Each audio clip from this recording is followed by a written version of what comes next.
out there who would always rather want to watch, this radio program going on live on our respective social media platforms, including Facebook and YouTube. And so, if you are joining us on Facebook, you may want to share the video. Same with YouTube. And for those of you who are on apex1radio.com, thank you so much and welcome. And so, it's Saturday, October the 26th, 2024. Like 9 days to 9 days to election day. So Americans living in the country and their counterparts living abroad go to the polls on November the 5th to vote for their new leaders and, of course, the new tenants at the White House. So it's starting it will happen on November the 5th. But of course, some other Americans have been voting. Early voting started a couple of days, if not weeks ago, and we'll be talking about that as well. And so, once again, ladies and gentlemen, thank you so much and welcome as we play for time while sharing the live video to our respective social media platforms and to other people who are just joining the show. So it's going to be a fantastic edition of Political Point today, a very special one, of course, which is happening days is happening days before Americans go to their polls. And like I said, if you are just joining us, you may want to share this video so it goes to the four corners of the world. So our intention is to reach you, as extensively as we can. Right. So it's going to be an exciting edition of Political Point. Lots and lots of exciting items will be discussed on the show today. We are fortunate to have experts who have joined us on the show today. And so, who becomes the next president of the United States of America? That is the big question. Will it be former President Donald Trump who gets back into the race, or it will be Kamala Harris? Well, we will talk about that. But just to let you know that when Joe Biden officially stepped aside and Vice President Kamala Harris took the mantle of command for the Democratic Party, many saw this shift coming as Biden's approval ratings had dipped over the year. Kamala Harris became positioned to make her own bid for the White House. And with former President Donald Trump back in the race as Republican candidate and Vice President Kamala Harris now leading the Democratic ticket, the political landscape shifted dramatically. Now, for the past couple of months, the economy and immigration dominated the political conversation, with inflation still a concern for many Americans and immigration policies sparking debates across the country. Now, with these topics sparking debate, Trump and Harris have made them very strong points in their campaign. And so, Trump's first or America first economic message promising tax cuts and a tough stance on border security, and Kamala Harris's importance, or emphasis laid on inclusive immigration policy and economic relief. Both candidates are headed for the ticket or for the mantle of command as they look forward to November the 5th this year. Now, Trump has been crisscrossing the country, energizing his base in critical battleground states. Just in the past couple of weeks, he's been to Florida, Pennsylvania, Arizona, and you name it.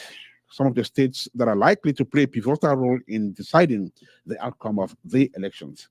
And so Harris, on her part, has been focusing her efforts on states like Georgia, Wisconsin, and Michigan, where she hopes to energize Democratic voters and hold on to the key states that helped the Democratic Party win the elections in 2020.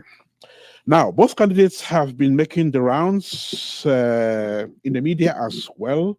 We've seen Trump appeared on outlets such as Fox, Newsmax, and One American News, where he's been doubling down on his campaign messages and attacking the Biden administration's record, just as any other candidate would do against their opponents. Harris, on her part, has taken a much more traditional route as far as the media is concerned. We've seen her on CNN, MSNBC, and CBS, where she's outlined her vision for a fairer and more just America while defending her administration's policy on healthcare and climate change. We have also seen her on Fox News as well. So all eyes are on the swing states with places like Arizona, Florida, Pennsylvania, Michigan, Wisconsin, and others. These states could very well decide the next president of the United States of America. And as it stands, the race is resolving in these areas, and both campaigns are pouring resources into securing every single vote. So, with so much at stake, we will break down concepts, policies, news, voting trends, and other issues on radio today and see what awaits Trump or Harris as they look forward to their next presidential election. And so, who becomes the next president of the United States of America? Harris or Trump? It is a tight race, as we all have noticed, and the polls have also been saying what they've been saying. We'll look at that as well. So we'll look at every aspect, and if you have questions out there and you want our experts to provide answers to those questions, you can drop them in our Facebook thread, or you can text us through WhatsApp for those of you who have the Apex One radio number. Your voices need to be heard as well. And so we're talking American politics and the 2024 elections on radio today. Three gentlemen who will be accompanying us. Unfortunately, DaVante Goins from the Democratic Party has not been able to make it because of some other exigencies. So he just got to us to say, unfortunately, he may not be able to make it. Well, we may be back next Saturday for yet another show on the presidential elections, at least just before Americans go to the polls, and we will have him join us. But today we have Luis Gil. Did I pronounce it correctly? Yes, you did. Very good. Luis Gil is from Venezuela. He's a politician and he militates with the Republican Party. He's ran for office before, but this year he's not running. Am I correct? That's correct. All right, but he's here to talk about the Democratic or the Republican Party's bid for the presidential this year. Also with us is Apex One Radio's political analyst Rodrigue Nyumia, who did a fantastic job in 2020.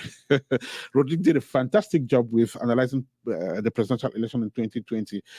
4 years down the road, he's back for the same exercise. Rodrigue, how are you doing today? Doing very well. All right. Yourself?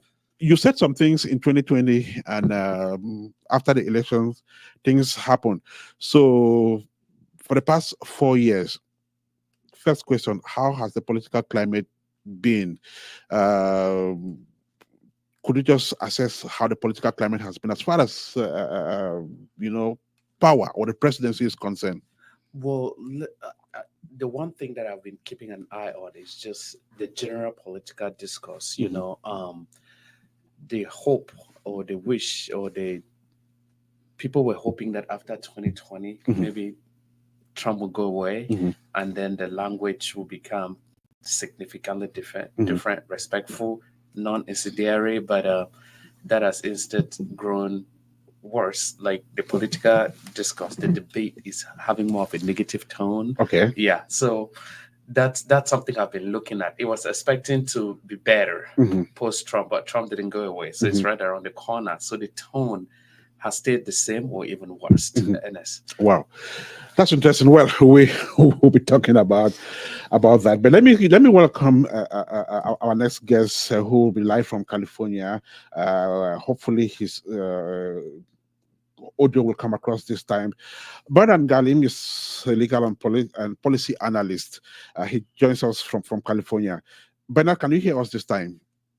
Thank you for having me, Ernest. Can you hear me? Unfortunately, not. Our producer Marcel will work on that, and we'll see how far we can go. We've been having difficulties joining him, especially as far as audio is concerned.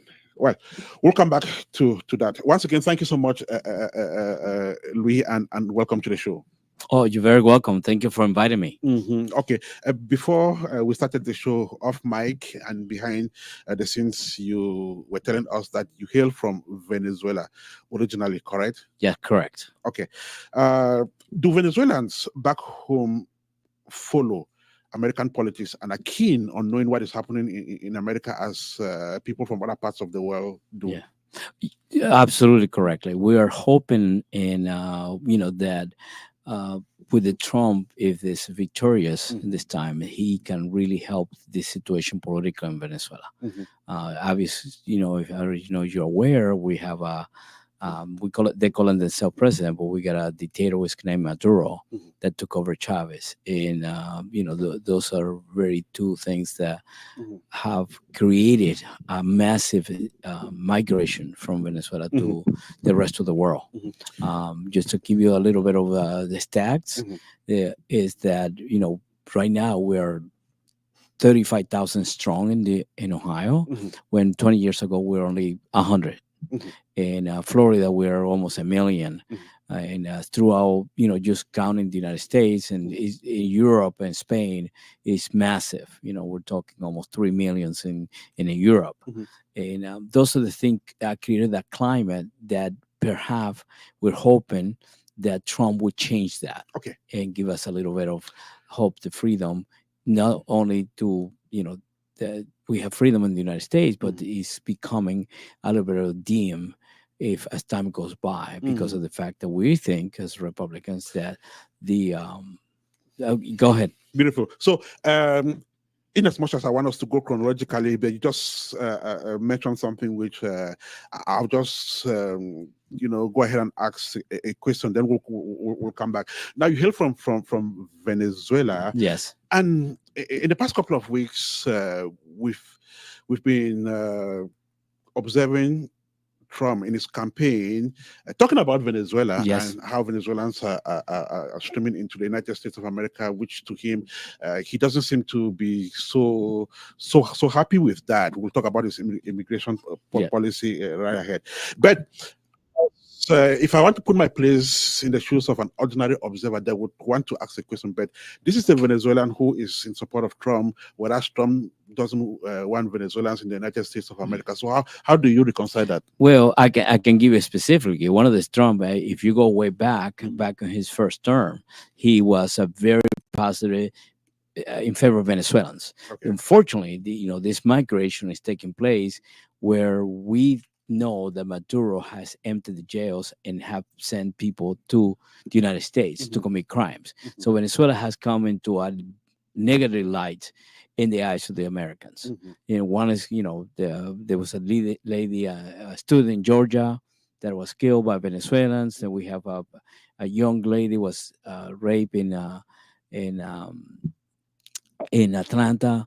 And those are things that brought the light, the behavior of Venezuelans in New York, in Arkansas, all the south border states where they're migrating massively.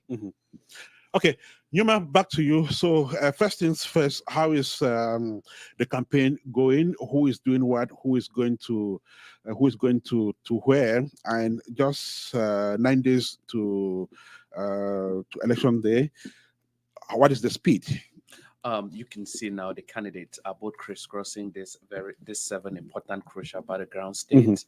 They are also deploying their surrogates, their vice president, as this is a weekend.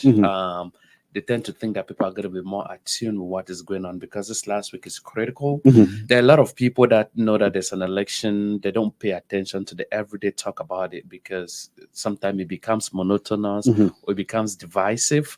But this last week, there's 3% of Americans that have not made up their mind. And with the race this close, this 3% can mean a lot.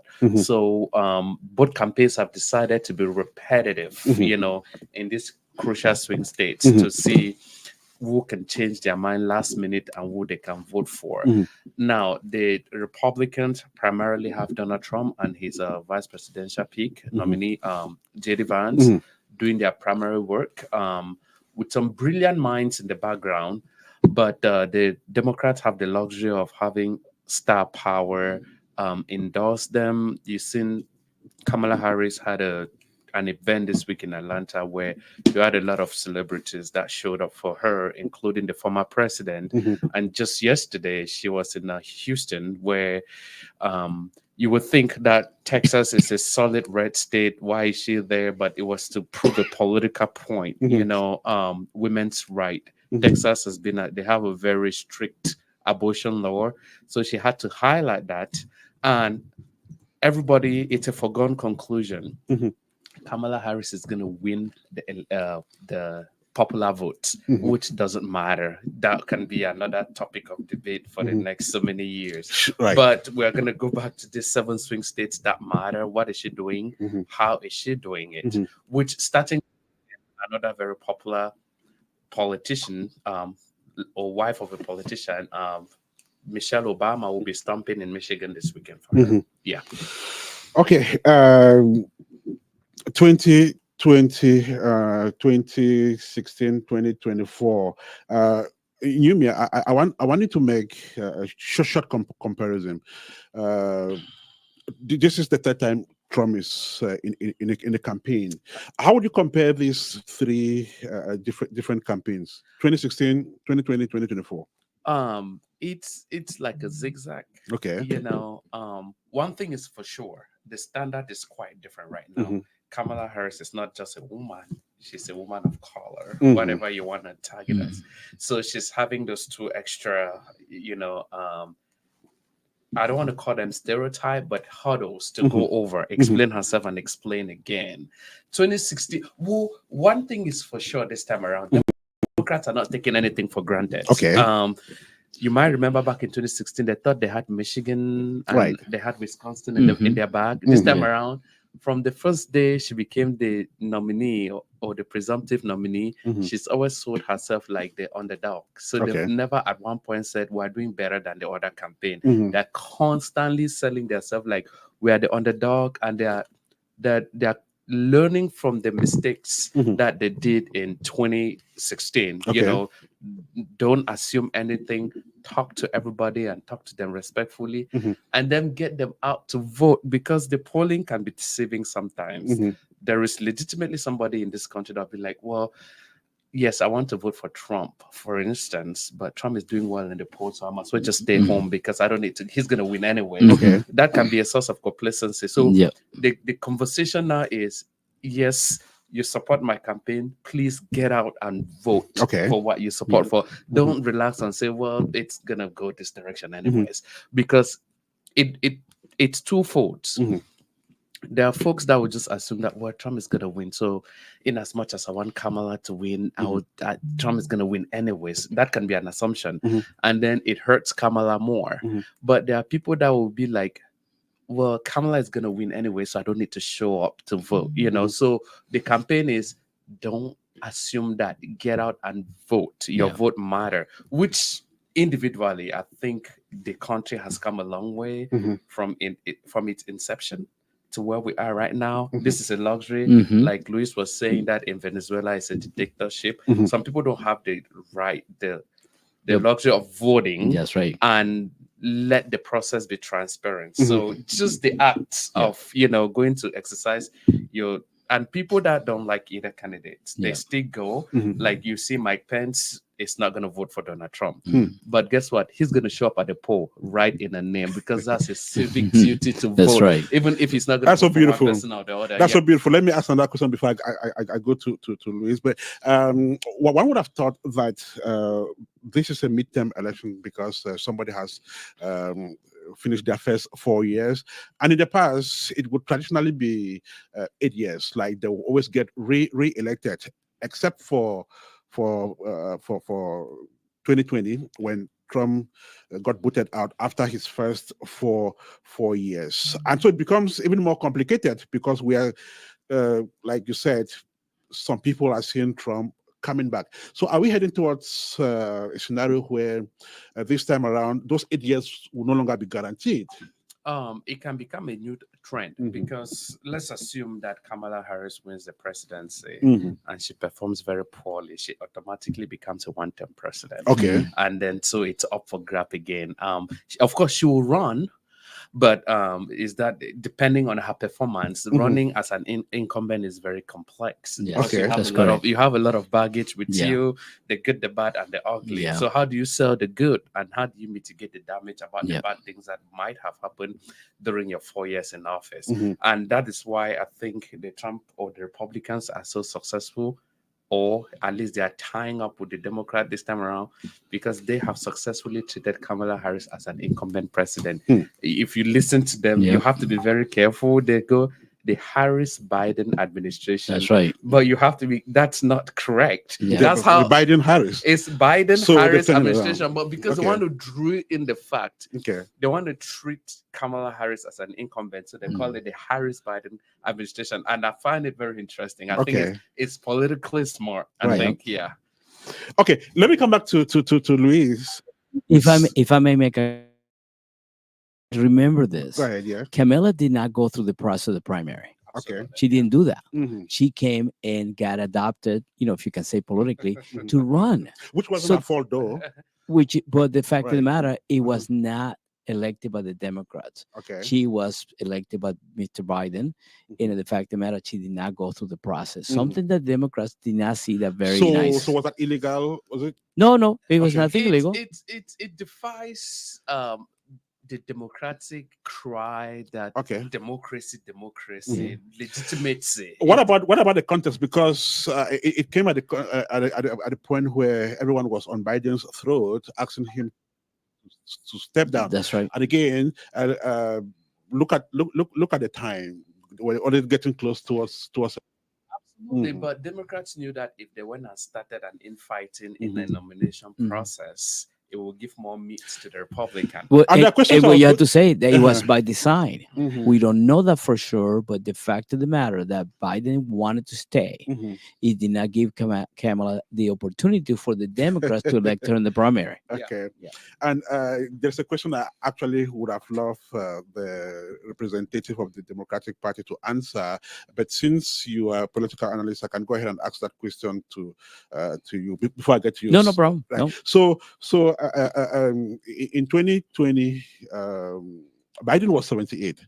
And so Democrats knew exactly that in 2024, he would be 81, 82. And that wouldn't, he wouldn't have to be at the helm anymore. So strategically, were they wrong not to have anticipated this and even start getting his replacement back then? So, this is twofold. There is what the Democratic Party wants to do and what Biden wants to do. Okay. Yeah, correct. In 2020, it was like an emergency. If there's a bleed, stop the bleed. Okay. The bleed in this case was, we need to get Trump out of here. Let's get him and then worry later. Okay. But he got in, they got a little bit comfortable. But like Louis said, it was by design. Because to piggyback on your question, they knew that at this time he's going to be 81, 82. Is he going to be fit? Is he going to be able to run the country? That was a question that they intentionally didn't want to answer to cause an uproar. But they needed to get Trump out of the way. Is that situation that fits well with the saying that we'll cross the bridge when we get there? Okay. So now they got here, they're like, okay, what is our best option? I call it sneaking Kamala Harris through the back door. Yep. Which you could argue otherwise, but that's how I see it. Oh, Beautiful. he's correct. Okay, Louis, I just want you to take 30 seconds and tell us why you joined the Republican Party. Why did I join it? Wow, I have to, if I may, to say that back when I arrived to this country from Venezuela, Venezuela was very wealthy. Venezuela didn't have any issues. It was democracy at that point. And when I arrived, I learned English at 18 years old through Ronald Reagan.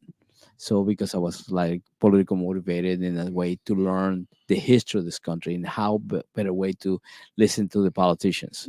So, and that's how by design, I became a Republican, because it was, I don't want to call it indoctrinated, but I was listening at 18. Who at 18 years old has political ambitions? Nobody.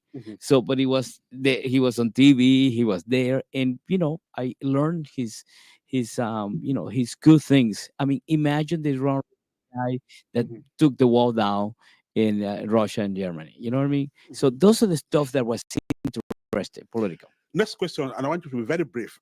What is the health of the Republican Party now? What is it? What is the health of the Republican Party? Well, I mean, if we talk nationally, we're okay.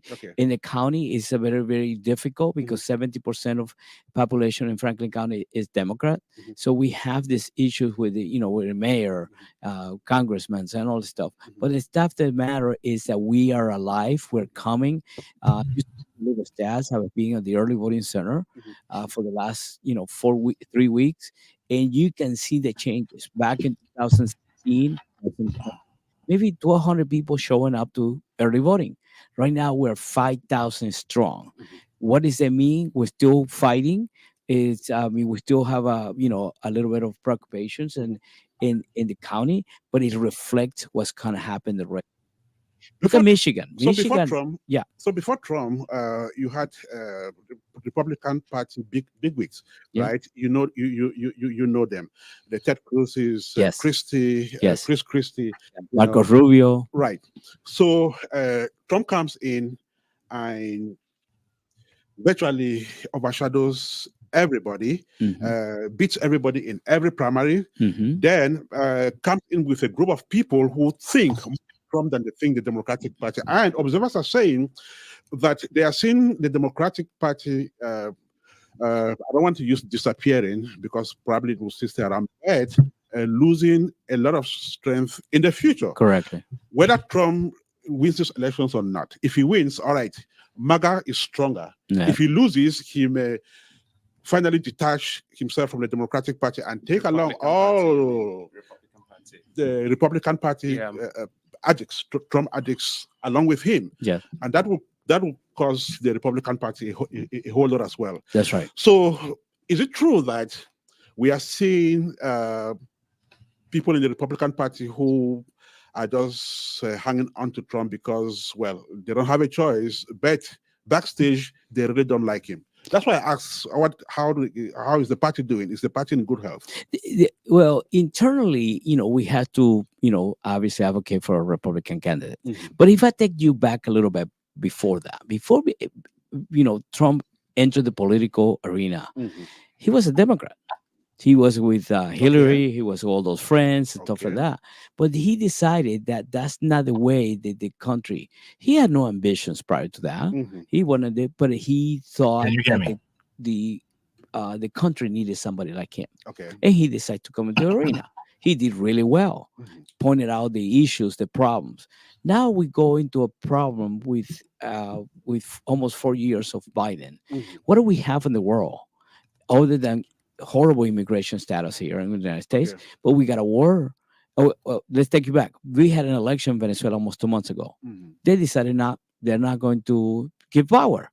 So they would not democracy. So we're going to see what happens in November. But then after Venezuela was in the first point on the limelight, they became the war in Israel. They became Russia and Ukraine.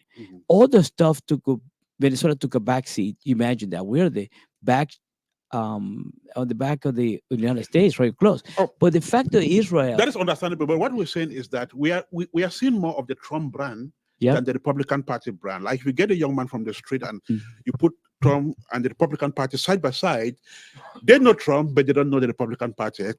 Whereas Trump is still bearing the flag of the party. So that's what we're saying. So don't the party risk a moment when it will Trump will finally Possible. it and Possibly. okay. Possibly. But the fact of the matter, the fact that he can be the guy right now that perhaps we're in a historical moment. 250 years of democracy in the United States is coming to this particular election. Okay. And this is the stuff that we, the Americans, are tired of the fact that the country is not working the right way because immigration status, economy, and the world. Okay. You know, then we got China is being quiet right now. Russia is trying to fight this war with Ukraine. But I believe in Israel, I believe, my opinion, is taking advantage that there's a turmoil politically in the United States. So he's going to go and clean up, what he's thinking that he needs to be done. But the fact of the matter, I believe the Prime Minister of Israel is counting and betting that Trump will be the next president. Luis, if we want to be transparent, you belong to the Republican Party. Yes. In-house, what are people saying about Trump? Well, I mean, we are loyal. We all staying behind him. People are coming out. And the reason I can tell you that, when we have 5,000 people showing daily, anywhere from 4,500 to 5,000 daily historical in Franklin County at the early voting center, that tells you something. Let me go to the political analyst, Rodrigue. The Republican Party and the Democratic Party have been around for a while, for a very long time. But we are living in a world where things are changing and anything can happen. When you look at this, we're talking about the Trump brand. Do you envisage a time when this Trump brand can cost the Republican Party maybe its image, and especially with the coming up of another movement, because people are observing the coming up of MAGA as a political movement in the future. So why is Trump so strong? So Donald Trump speaks to specific people in the United States. He's so politically incorrect. And mind you, people like Luis cannot outrightly say we disagree with you in public, because they will tell you, big Trump supporters, they start by saying that I don't like the way he said this, but he's my guy. Like, he said it so incorrectly. It's not perfect. He's not like, perfect. he's my guy. Like, they know what they need out of Trump. But the Trump brand will go away. I'll tell you why. From 2016 to date, every candidate, you can look at Kerry Lake in Arizona, that have tried to use the Trump style to campaign has fluttered. They haven't. She's run for governor, she failed. She ran for the Senate, she failed. She ran for the Senate again, she failed. She used the Trump tactics. The Trump tactics is good for Trump, only and for Trump, and nobody else. And if you look, Ron DeSantis was a mini Trump, miniature Trump. The way he campaigned in the primaries, he tried to. He was Harvard educated Trump versus the Trump from the streets, but he didn't work for him. So right now, people generically don't want to upset Trump, especially folks in the Republican Party. They just want to get with the program, because everybody knows this is the last time they'll have to deal with him. Right. Now, either he win this election and they would deal with him for the next 4 years, or he doesn't win the election and he goes away and we're back. I promise you, if anybody comes and try to use the Trump tactics to run for president, they're not going to be successful. Or to run for any office, period, they're not going to be successful. No, this was designed for Trump and Trump alone. Yeah. Well, he designed that himself, and Trump is a guy that, he's always in charge. And unfortunately, businessman, and trying to always be like that for since he was 30 years old. It is hard to break, but the fact of the matter, being the leader, not only in the United States, but the rest of the world is trying to connect with peaceful 4 years, because Trump will be the one will tell the world and the leaders, this is the way we're going to do it. This is the best way for all of us. This is Political Point on Apex One Radio, the edition of October the 2024. 9 days to the presidential elections in the United States of America, and we're focusing on that election on this edition of the show. So we are looking at the news, the actors, the stakes. Let's find out if Bernard Ngalim is now joining us from California. Ben, welcome. Can you hear us now? I can hear you. Can you hear me? All right.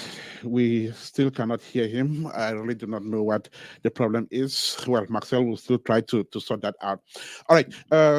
quick question, and this is going to be a very tough one, Louis. You forgive me for, That's okay. That's okay. for that. So Trump is not an ordinary candidate. Trump is not an ordinary man. He's not an ordinary former president. He is exceptional. He's different. I think he is a unique story since in the history of the presidency of the United States. And so we have a Trump who was in power between 2020 and 24. Then he's coming back. Now, within this time, a lot of things happened, including a January 6th, 2021 event where his people are supposed to have, or actually stormed the Capitol and disrupted a session that was going on, and this case has hung on his head since then, but he's been able to make it through and still become candidate. There have been lots of other legal suits against him and a whole lot of other things, you know, making people think that Trump is not qualified to run for public office. And I can quite remember that on the day of the January 6th incident, Republicans and even the ones in Congress came out against him and literally disqualifying him for running for any public office anymore. But here he is. So people are saying out there that, why is Trump running, by the way? So I'll ask that question to you. You know, January 6th, in my point of view, is a dark moment in the United States. Whether Trump had created it or not is something that we're all to see. And very unfortunately that, but there were so many items happening on that day. Georgia, you know, that, you know, apparently we call in the stolen election, but we're going to move from that point, you know, very unfortunately, when you go Trump personality, he's not gonna let it go.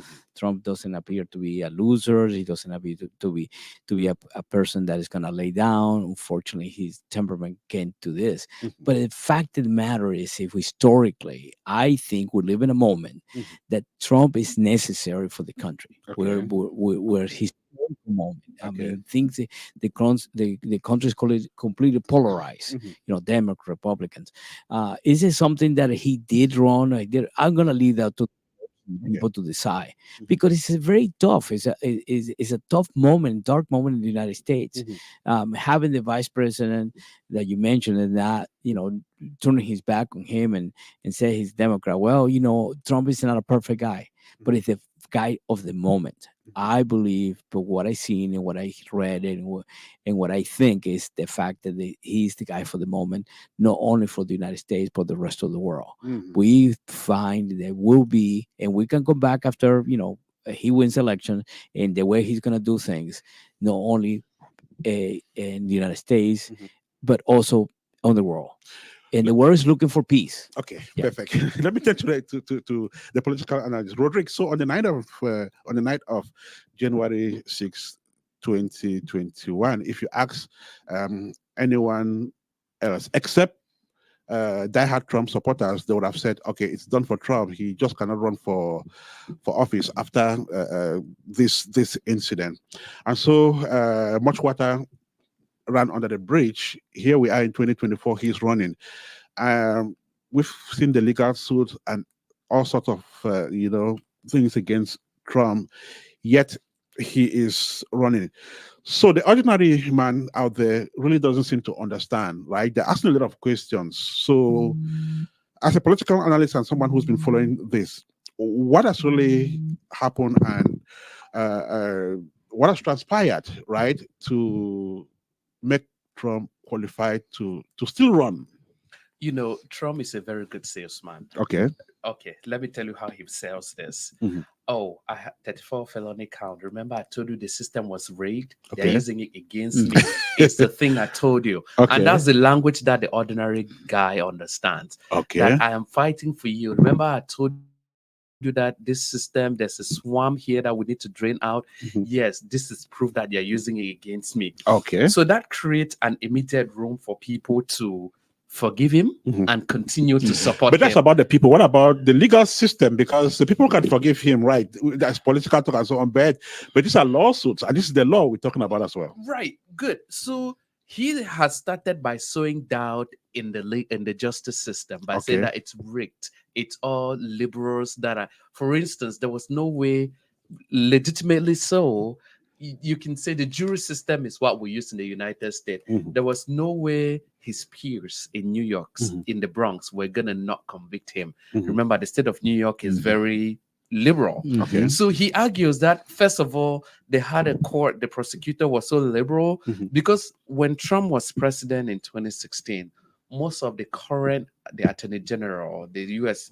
attorney for the Southern District of New York, most Mhm. of those people ran for office on the premise that we're going to hold Trump accountable. He's not bigger than the law. Okay. So Trump is quick on his feet. Like I said, Yeah. he's a good salesman. He flips it around and say, remember what I told you, people? They're out to get me. And he has clips of them campaigning that we're going to hold Trump accountable. Mhm. So now he's like, yep, they succeeded to win the election and got into their position. And guess what? They're not persecuting me. Mhm. And listen carefully, because there's a difference between prosecution and persecution. Yep. And he Yep. sells it so well. That is why, in as much as is the legal system, is the justice system, Mhm. but Trump is a good salesman. He knows how to flip it and make him. He constantly looks like a victim. Mhm. He knows how to look like a victim. So now the merit of the case is a conversation that legal might have, but Mhm. his ability to flip it around and make him work in his favor is genius. So, are you saying, or are you insinuating that with some other candidate, it won't work? It would only work with a Trump who is good at it. That candidate will have to start by saying that the justice system is perfect. Okay. And the moment that person says the justice system is perfect, then everybody's going to be like, therefore, you're guilty of these 34 felonies. Mhm. So Trump started from the get to say it's rigged, it's corrupt, it's deep state. And so once you set that premise, once you set the tone like that, now you piggyback on it. You then That's right. say, remember, I told you that the whole thing is rigged from the Yeah. get. Look at me, I'm being persecuted. And like I said earlier, remember, there's a huge difference between a prosecution and a persecution. Mhm. And he's surviving. He's still very relevant because he's a good salesman. So in 2020 or 2024, we did not see Republican primaries that were as highly contested as the case in 2016. So I'm asking myself, was there a need for any primaries within the Republican Party? Did they just do that for the sake of it, or just to justify democracy, or they really actually, the candidates actually went there to knock Trump off the Republican ticket? Well, Because we've seen a Trump whose popularity grew even more after 2020, after 2016, after Yeah. 2020. Then we still had courageous Republican Party aspirers who went into the primaries to knock Trump out. Were they serious? Well, of course, everybody was serious, but the fact of the matter, like he said, Trump is quick on his feet. I mean, it's hard to confront somebody that very intelligent. He had mentioned his IQ is way up there, but the fact of the matter is, we did not have a contestant. The governor of Florida. He tried. Okay. Very intelligent guy. We all the pedigree. Naval guy. He has a good. It's a good governor in Florida, Mhm. but the fact of the matter is that Trump is always tried to put that the country's first, Okay. and people buy that. But that's what we believe: country but- first. But we think that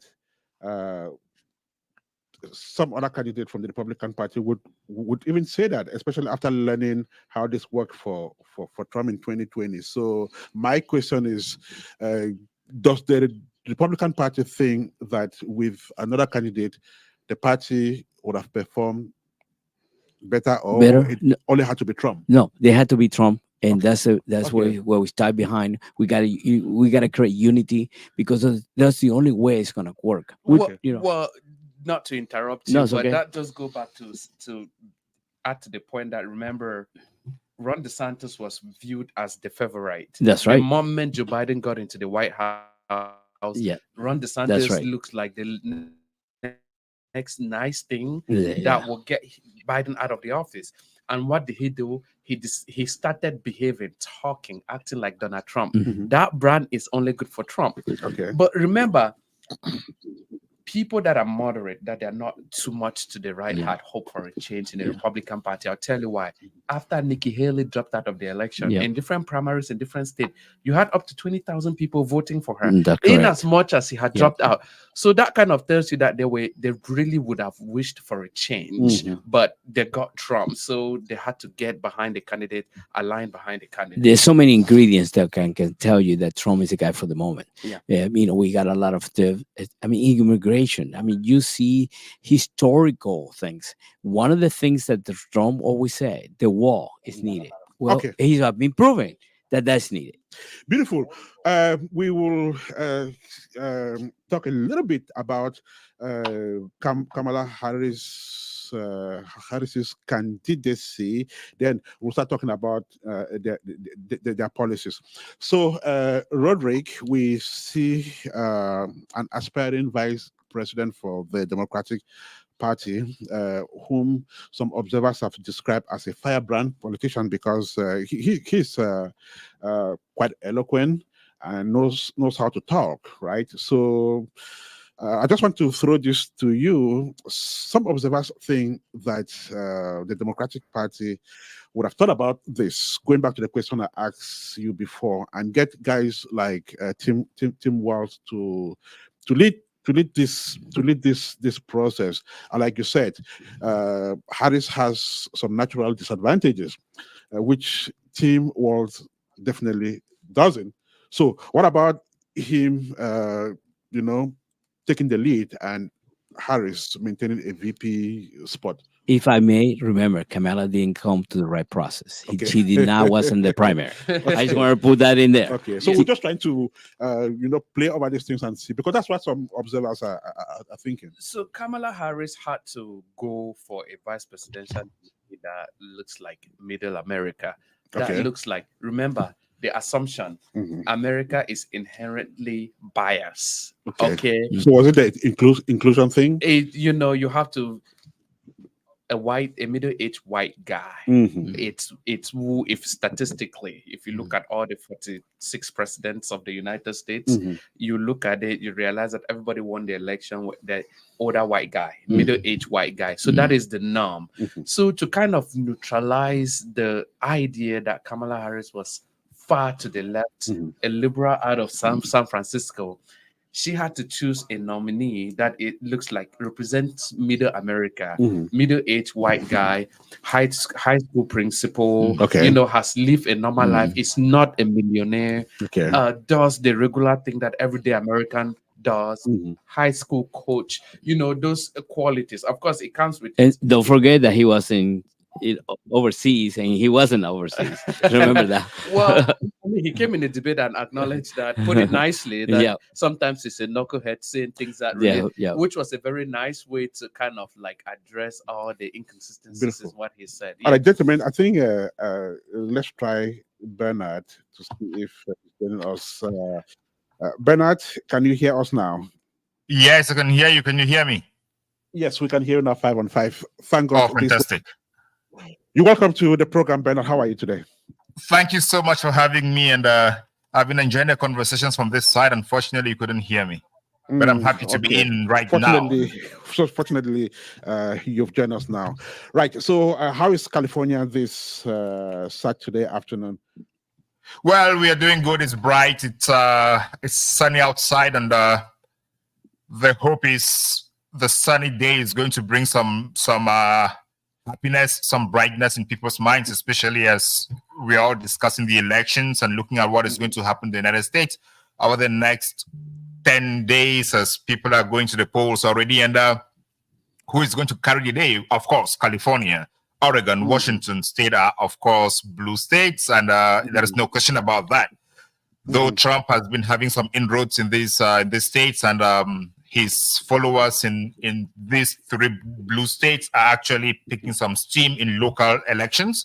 And if you look at what happened in Oregon last year, 2 years ago during the midterms, the governor was almost the Republican candidate, who was a strong supporter, almost won the elections. So it's kind of becoming really competitive on this side. And when you look at Garvey, who is competing for the Senate seat as a Republican against Adam Schiff, the debate is becoming fierce, but of course that it is California and we shouldn't expect any significant changes, but there is some movement towards the side of the Red Party. But that said, we are talking about California, and the Democrat Party is quite strong and operating very strong on this side of the country. Beautiful. Bernard Ngalim is a legal and policy analyst who is also very keen on the U.S. elections. He follows it, by the letter. And one thing with Bernard is he's extremely sensitive to statistics, to numbers, and of course, and facts. Then he also talks policy. Bernard, before I go to the first question, you just mentioned blue states. And I'm asking myself, has this become a permanent rule that blue states will remain blue states and red states will remain red states? We keep talking about change. Things are changing. We are in 2024. Are we going to, like 2028, still talking about blue states, red states? One thing is certain. Donald Trump's entrance into the American political landscape has changed the dynamics. And though we cannot say that by 2028, some states are not going to be categorically within the party in which they are now, that change is definitely going to come because there is immigration, internal immigration from state to state, and different orientations that parties are taking. Like when you look at New York now, Donald Trump is going to organize a rally in New York. It's a long time. Republican candidates have not organized rallies in New York, and they have given up New York. Then you look at Texas. Kamala Harris was there last night for a big rally, and she pulled out lots of people. So the dynamics are definitely going to change, but it's generally always a slow process. And we cannot discount also the fact that with immigration, education, changes in technology, there is the constant movement of information, movement of people, and changes in what people are seeing. So it's kind of a give and take at this point. But in the long run, things are definitely going to change because the parties are not going to be what they are. When you look at the trend in the Republican Party, beginning with Trump's appearance on the stage, things could possibly change, and we could see other smaller parties coming up strong and gaining ground in some other states to upend what we have today as blue and red states. Let us come back to what the polls are saying, because apparently people are very sensitive to polling, but it's not always what we think at the end of the day. I'll just give you an example. Hillary Clinton led in most of the polls during the 2016 elections, particularly the months leading to election day. So in the months leading up to election, Clinton maintained an average lead over Trump. For example, in October of 2016, national polling averages from sources like Real Clear Politics showed Clinton with a lead ranging from 3 to 6 percentage points. Then, according to the same source, national average just before election day, Clinton was leading by almost 3.2 points. Now, we had Clinton, who led in many key battleground states like Pennsylvania, Michigan, Wisconsin. Clinton had small but consistent leads in polls, though Trump ultimately won these states in the elections. So another statistics we have, various election projections gave Clinton the upper hand. Clinton had 71% chance of winning on election day, and those were the polls saying it. Now, despite these leads, Trump won in key swing states with narrow margins, which allowed him to secure the electoral college. Clinton won the popular vote by 2.1 percentage point. So you see polls that favored Clinton right till the last day, but at the end of the day, Trump became the winner. So I'm asking this question: what do these polls actually represent? Because you get people to a point where they're already happy seeing maybe their candidates winning elections. Then at the end of the day, the tables turn around and they lose. So what is the essence of this of polls? Before I get to that, let me say that let me appreciate Marcel, the technician who's been working for close to 1 hour to get me in here. He's been doing a fantastic job, and finally I'm here. Marcel, hi, thanks so much. Unfortunately, technicians never come out on the screen. They carry the huge burden behind. Yeah, talking about polls. Polls generally represent a very small fraction of the voting population, and they have, over the last few cycles, have been kind of inconsistent. So there are two types of polls. There are the public polls, and then there are the internal polls. Candidates do not generally believe on the public polls. They run their own polls to see where they are. And candidates also, before they define their policies, they also run polls to see what is popular amongst the population. Then on those bases, they will define their policies to sell out. And with the public polls over the years have been kind of shaky, especially in regards to Donald Trump. But even before Donald Trump, they have always been slightly they slightly missed the target when it comes to the Republicans. But that was not what happened over the last midterms in 2022. The polls were out to the effect that Republicans were going to sweep most of the seats in Congress, but that didn't happen. So what is the lesson here? Polls don't represent votes, So people who look at polls, they have different things they look at, and the politicians themselves do not really focus on those polls. Personally, I don't look at polls as a general trend. I look at polls at very, very specific areas. Let's say we're looking at the state of Pennsylvania. I wouldn't be looking at a general poll in Pennsylvania. I am looking at what is happening in the counties that are actually competitive. Because if you look at polls generally, you would tend to think that the person who is leading in the polls is going to win the elections, which is not the case. Rodrigue actually made that point, because looking at elections in the United States, it is the electoral college that matters, and the states also matter, because those are the states that decide the elections. And one thing that we need to always talk about when we are talking about polls is these are just projections. Nobody polls everybody. The votes are what matter, and the votes are what enter the ballot box, and those are the things that are counted. So polls kind of shape the narrative. They kind of shape how people perceive the elections. They shape the strength of each candidate. But at the end of the day, they are not definite, and they will not determine how the outcome of the elections are going to be. Beautiful. I was just going to chip in real quick, to piggyback on what he just said. For anybody that is super interested in the election and is having some anxiety about how this is going to turn out, let them know that Donald Trump consistently polls less, and then the turnout vote is more on election day.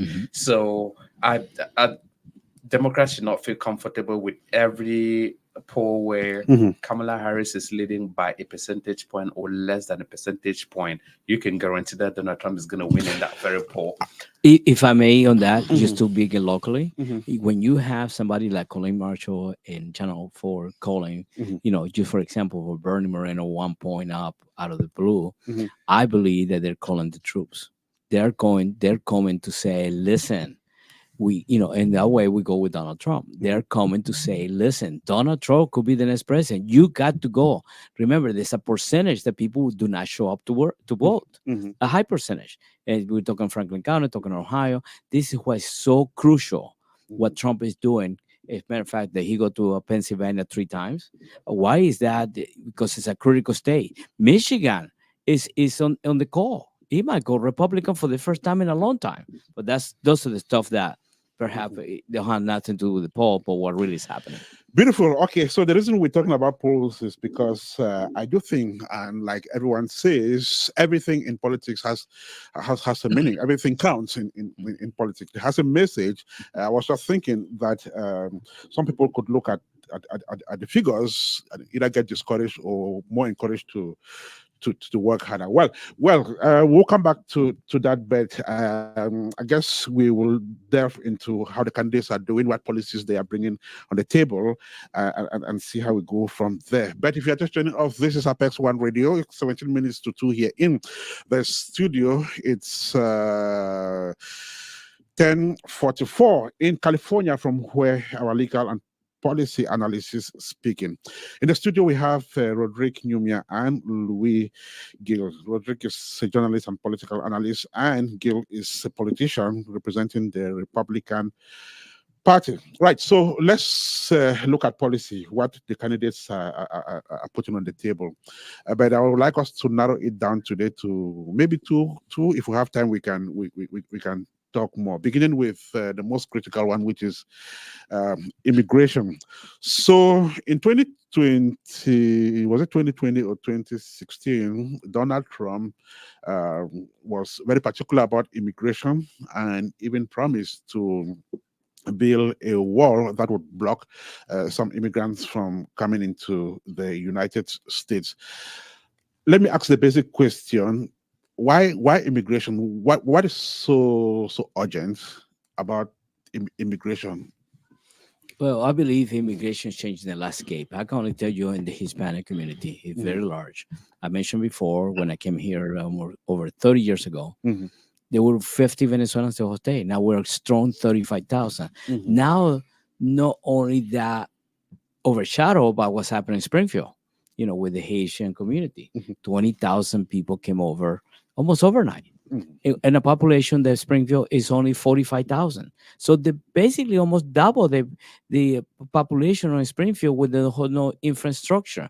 Those are the stuff that Trump is talking about, having a little bit of, immigration has to be control. It has to be, you can, New York is you can see this housing and stuff like that. Florida, I mean, is really overwhelming in the status of the economic system, where there are so many people now drawing social services where there was not the money or the budget to take care of that stuff. So there's a little disarray, and we just need to put some order to it.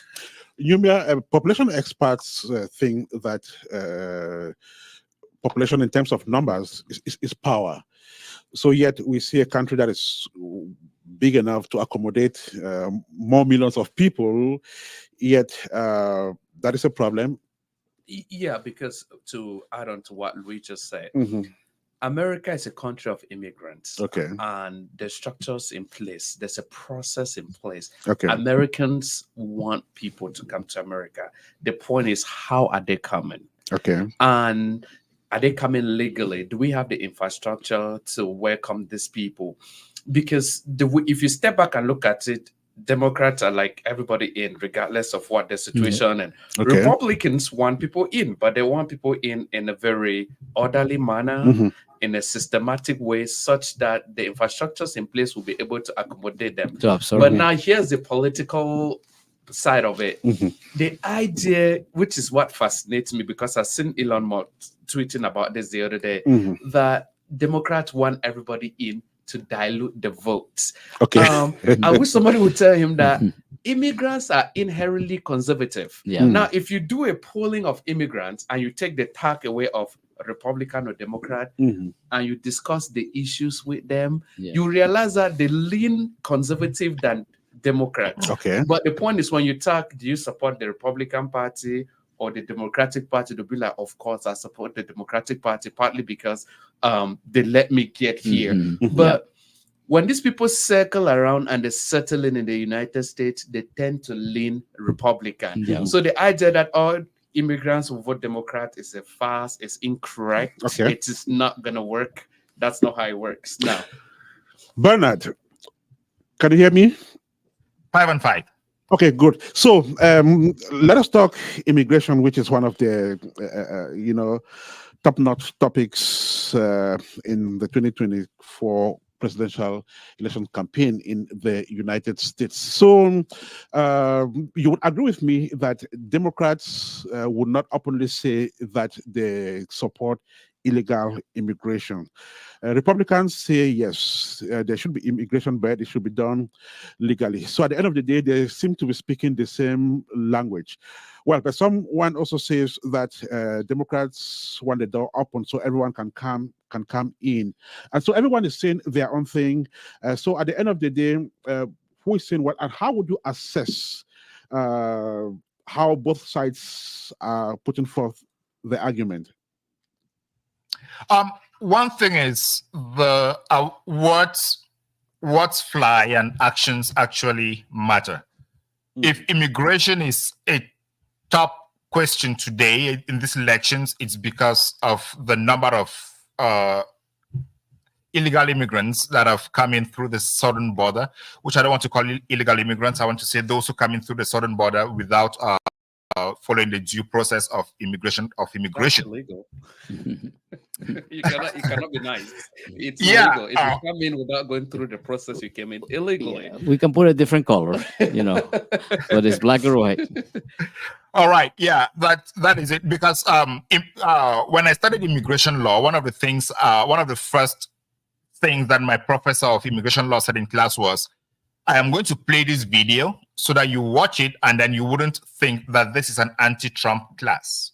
This professor is an immigrant to the United States, and he played a video of Bill Clinton when he was addressing at the State of the Union when he was president some time ago. And Bill Clinton actually was for the fact that he was going to build a wall and he was going to control immigration from the border, from the southern border.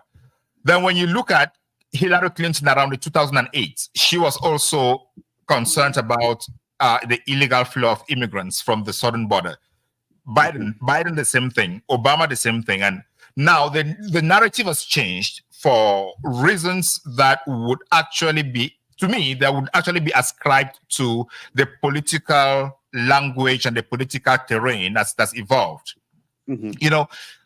Almost all of Trump's policies mimic policies that others have had in the past. But because of the media landscape, in my view, the characterization of what Trump says and Trump's characterization of what he says changes the landscape and the interpretation of what has been given to him. So that makes the narrative completely different, and it changes the way people look at it. Now, I want to agree with Rodrigue with what he said about immigration, because most immigrants are conservative. And I've been putting out an op-ed on this. It's been taking me forever. I'm putting out an op-ed on this because when you look at what immigrants think about the family, it aligns with what Republicans think. What immigrants think about country, it aligns with what immigrants think, what conservatives think. When it comes to the economy, the same thing. When it comes to international relations, foreign policy, the same thing. Most immigrants want peace in their countries. Most immigrants don't want foreign governments to interfere in what is happening in their countries. Most immigrants want to have family the way they know it from their countries. So all these things align. But then when it comes to voting, most immigrants are a one-issue voting bloc. That is immigration, because they feel and they know that America is comfortable. America can change their lives. They want to live the American dream. So they think about how would they bring in more of their family members here to also enjoy the American dream. So they tend to vote around that. And now the understanding that Republicans are against immigration is the language that is projected out there. The media will not say that Republicans or Trump is against illegal immigration. Generally, they will take off the qualifier illegal and just say immigrant for whatever reason. Then, before traveling to the United States, most immigrants are used to one American media outlet, and that is CNN. So most people watch CNN before coming to the United States. Then when they are in the United States, they continue watching what they know. You know, old habits die hard. Most people don't know Fox News. So there is this competing information between conservative media and liberal media is not out there. So you come in with what you already know, and when you in, you continue following with that information that you have, or the information channel that you have. So it shapes the narrative and it shapes where people go to. You see. So this now makes immigrants to be one party voters, because they think about themselves and how they are being characterized. And very few people actually listen to what politicians say. Most people get their news from the media, and media doesn't report exactly what is said. Media interprets what somebody said and then gives it out to you. So this makes it completely different. The information you get is completely different. And everybody now sits in to think that immigration is that they are considered lesser of human beings than what other people are being considered in the United States. So in my view, that is what shapes the immigrant's mind when he is making voting decisions.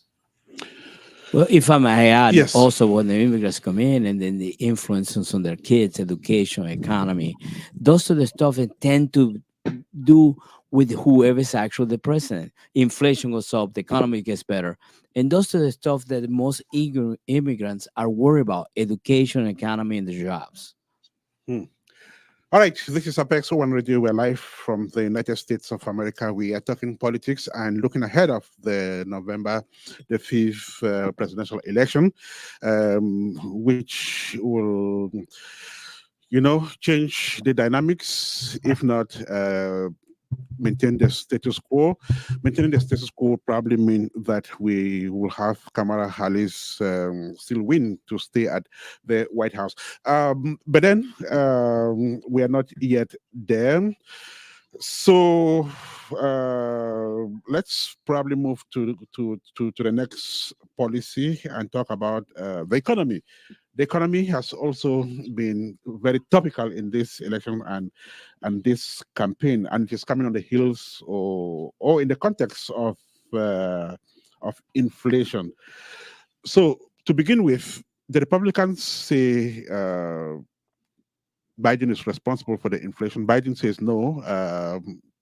Circumstances led America to this current economic issue. So, at the end of the day, who are we hanging this current economic quagmire on? It goes. Whose responsibility is it, Rodrigue? It is a continuous rolling ball, in my opinion. You realize that COVID happened, and starting President Trump was in office, he started initiating all this help for small businesses and everyday Americans. Something to assist them not sink. Well, Biden became the president after that and continued and gave a couple of stimulus packages. Well, for everybody that has done economics 101 knows that too much money in the economy causes inflation. That's correct. So it's not something that I will personally attribute it to any single president. It started under President Trump and continued under President Biden. Regardless, there is inflation. What I would, as an American, I would have asked of the Biden presidency is, can you be aggressive in trying to resolve this problem? I get it. I forgive you for putting in so much money in the economy in the first place that caused inflation. But now what are you doing trying to, help the situation? It's kind of what is it? So it's not a single president's issue, because if you want to look at how we got here, it originated from the Trump administration, rightfully so. There was COVID-19. So the point is, Biden has been too careful in trying to address the situation. And if you look at it, things like energy, if the cost of energy is up, it inevitably affects the cost of everything. Every American. And then this comes down now to ideologies, party lines. Republicans are all for drill, baby, drill. Open the pipelines, do the fracking. If the economy is well on with the energy, then everything would fall in place. Whereas Democrats are like, wait, hold on. We've got to preserve this planet for the next generation and the generation to come. So policy differences has inadvertently affected the economy, and here we are today. But again, remember what I told you guys earlier. Donald Trump is a good salesman. He's not going to go down and explain the intricacies to you. He's just going to, Harris is bad, Trump is good. They broke it. And in the last, I think, it was a podcast that Donald Trump was on. He did go, and in this last week, or a little bit over a week that is left, his last closing message is, Harris and Biden, they broke it. I'm gonna fix it.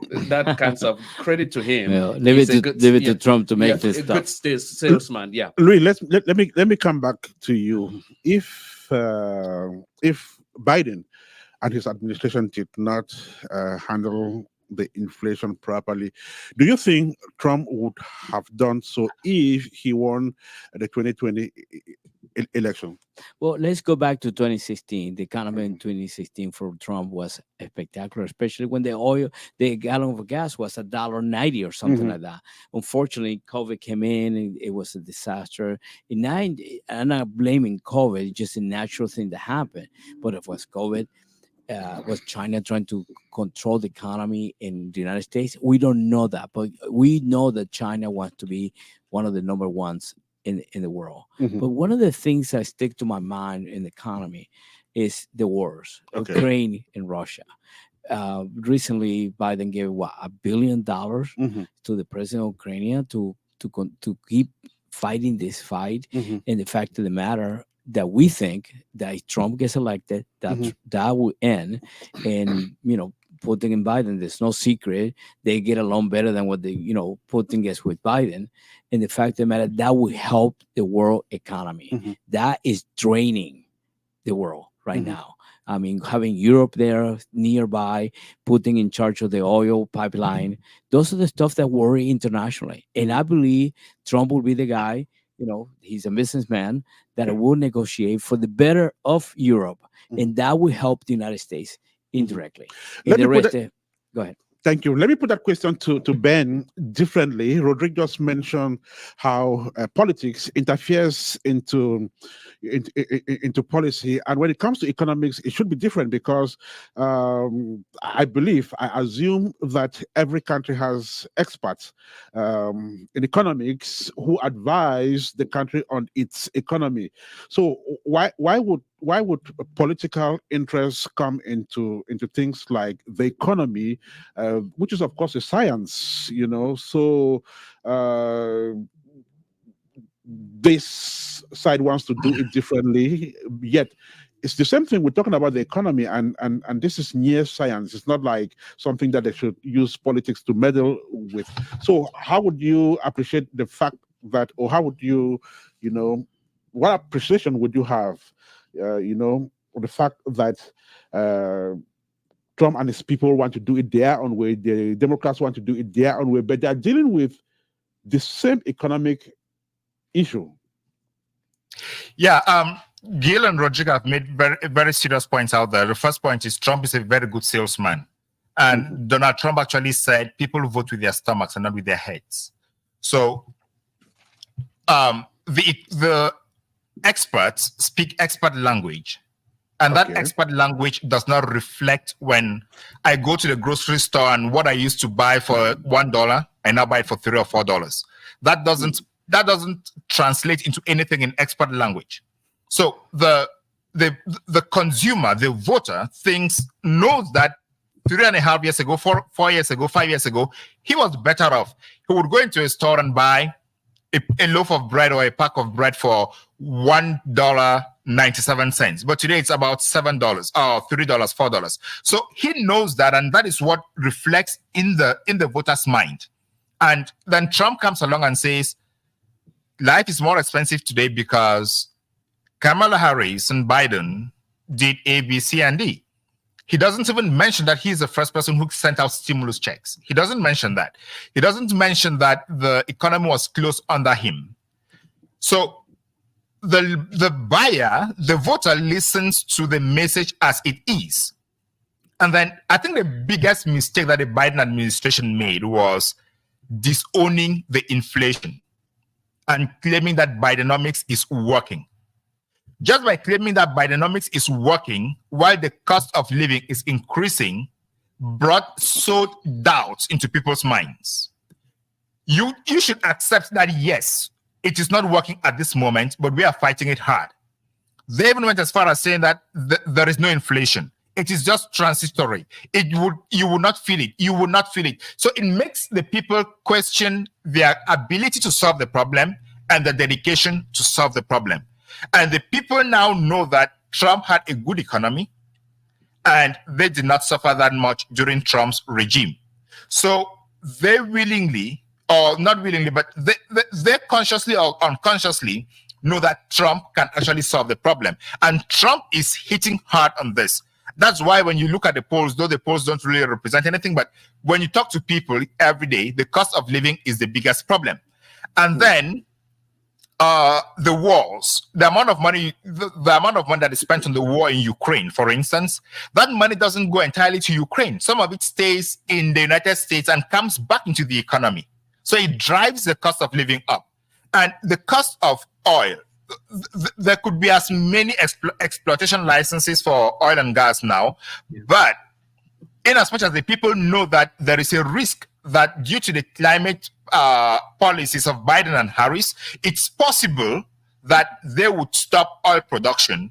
The people are thinking about the consequences of stopping the oil production. And if the oil production is stopped or reduced, then the cost of oil is definitely going to increase. So this makes the people to think about what they stand to benefit. Now, the politicians themselves, they are not looking at what the people stand to benefit. They're looking at their own benefits. What am I going to benefit out of this? I'm going to benefit if I keep on drumming to these people's ears that the cost of living is high and I am going to resolve this problem. After all, I was already there and my economy was better. So people are going to vote with their stomachs, not with their heads. And that is elections. That is politics. And Okay. to add on to Trump being a good salesman, I don't know if you guys remember vividly when the first stimulus checks were issued out, that is a bill that was passed by Congress. Donald Trump signed those checks. Yep. So when people got the check, they looked at the city name on it. They said, "This is the president." I mean, he's a genius coming to ask, answering the question where you say, why is Donald Trump still relevant? These are some of the little things that he does that sink in with people, but the regular guy doesn't really pay attention to. Well, they wanted the stimulus money to put it back, injected back into the economy, and that's what people saw. Beautiful. We will soon run off. Unfortunately, we don't have much time for this, but we'll be back next week. I guess we'll be back next week and throw more light on this and more things before election day. So we'll just take one round of questions, then we'll be out of here, at least for today. Quickly, Rodrigue, in maybe 30 seconds, what is it that Trump is bringing today, which he probably did not in the past? Oh, look at Trump yesterday and Trump today. Okay, so he's going to continue to double down on his rhetoric. Okay. The immigration, the border. He's going to, if he wins election coming November 5th, I believe, Trump is just going to go back to, okay, let's stop people from coming in. Because there's a couple of executive order within 20 minutes of him becoming the president, he can sign remain in Mexico policy. That's the very first thing that Trump would do. And what that would do, it would trickle down. Now, the amount of resources that the federal government is having to spend in the border to be able to secure, it will put a stop. Now, another thing for people that are already on this side of the border is that Trump also was like, okay, let's quit having these people dabbling in the system and not knowing what to do. They try to appoint and hire more judges to process the asylum claim. So Trump is not going to bring anything very new.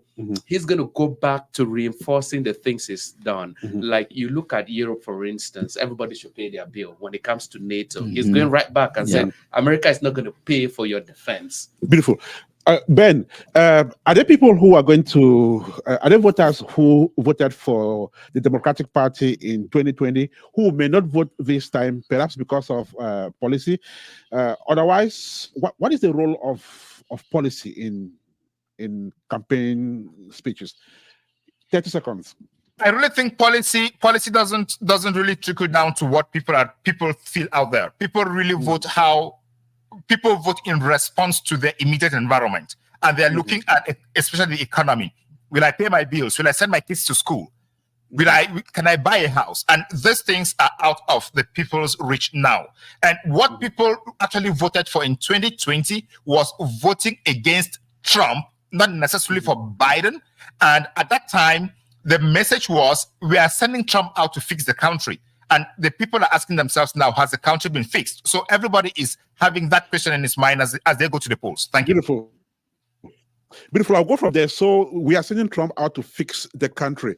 So according to those people, Trump had destroyed the country before leaving. Trump hasn't had the time to fix that country, yet they're bringing him back. Are they hoping that they are bringing him back to do anything better when he didn't do? Yeah. Well, one of the things, Trump is off the cuff. I mean, he would say things that people would like, especially American people. They were born here. One of the things that Trump is saying, I'm going to clean up. And people believe that he's going to clean up. Okay. I believe that. So they're giving him a second chance. Well, but at the same time, he doesn't have the power. Congress has the power. Okay. But the fact of the matter, the image and the fact that he's the one that's going to do it is the fact that people believe that that's what's going to happen. The voter, he's going to, my prediction, he wins. He's going to go to the voter and say, I'm doing this. And that creates the image that all the Americans want to see. Beautiful. For one of time, we're going to end here for today. We will be back next week, and we will not most likely, but certainly have a representative from the Democratic Party so that we can have a much more balanced conversation next week. But just before we go away, and I just thought of something which we discussed offline. Is Ohio still a swing state? If not, why? No, Ohio is a solid red state. What happened right to now. Ohio? In the last 3 elections, I think it's voted Republican. Okay. And when you look at that trend, Ohio is now a reliably red state. Okay. Yeah. So does that if I may, except yeah. Cincinnati, Columbus, Toledo, Columbus, and Dayton. Oh wow. Those are the counties. Cleveland too. And Cuyahoga Cleveland, County. Cuyahoga County. And what you look is that in these cities, there's always like a major university in these cities that attract younger people, and younger people tend to vote Democrats. Yeah. Correct. Well, let's end here for today. We'll continue this week. Ben, if you're available, I will have you again next week so that we have more discussions on this. Well, thank you so much. It's unfortunate that you got on the show a little bit late because of technical issues, but we'll sort that out and we'll do better next week. Stuff happens. Sure. All right. Do have a fantastic rest of the day, Ben. Rodrigue, thank you so much for coming. And thank you. Let's take another rendezvous next week. Louis, thank you so much for coming. And we're looking forward to seeing how things unfold. And for you out there, thank you so much for having been with us this past couple of minutes on this show. Remember that Americans in the country and those abroad go to the polls on November the 5th, 2024 to elect their new president. And for those of you who will be voting, all right, you go ahead and do that, and that's a civic responsibility. Well, for us here, we want to say thank you so much. We'll be back next week to continue this conversation, and of course we will have an election night on November the 5th. Thank you once again. My name is Ernest. Marcel Ajit was our producer, and we had support from Okon Ekweyon. Rodrigue, Nyumia, Ernest, Kanjo, Rodrigue, and Bernard Ngalim saying bye-bye and have a fantastic rest of the weekend. Thank you. Thank you.